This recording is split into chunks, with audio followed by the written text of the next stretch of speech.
Happy independence day రా అబ్బాయిలు, చాలా హ్యాపీగా ఉన్నట్టున్నారు కదా. ఎందుకు ఉండం కదా? అంత ఫ్రీడమ్ ఉన్న కంట్రీలో పుడితే ఎందుకు హ్యాపీగా ఉండం? ఒక అమ్మాయిని చూడగానే రేప్ చేయగలుగుతారు, ఒక అమ్మాయిని చూడగానే టీజ్ చేయగలుగుతారు. ఒక అమ్మాయి లవ్ యాక్సెప్ట్ చేయకపోతే సంపి పాడదంత ఫ్రీడమ్ ఉంది సార్ ఆ కంట్రీలో. ఎందుకు హ్యాపీగా ఉండదు చెప్పండి? ఒక అమ్మాయిని రేప్ చేసి సంపి పాడదంగా ఇది నేనే చేసిన అని చెప్పుకున్నా కూడా ఎవడేం బీగలేడు సార్ ఆ కంట్రీలో, ఎవడేం బీగలేడు.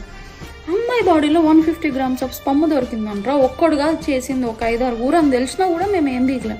ఇది నేనే చేసిన రాబాయ్ అని చెప్పుకున్నా ఏం బీగలేకపోతున్నాం. ఇంకా వాళ్ళు ఎవరు కూడా తెలియదు, వాళ్ళని ఏం బీగుతాంలే. కానీ అంత బాగానే ఉందిరా. నాకు విచిత్రం ఏమనిపిస్తుందంటే, ఒక 5-6 ఊర్లో ఒక్కడికైనా అమ్మాయిని చూసి పాపం రా అని అనిపిస్తుంటే ఎట్లా చంపి పాడదెంగినారా. పాపం సచ్చేముంది ఆయన అమ్మాయికి, కొంచెమైనా పెయిన్ తగ్గేది కదరా. ఒక్కడికి పాపం అనిపించలేదురా.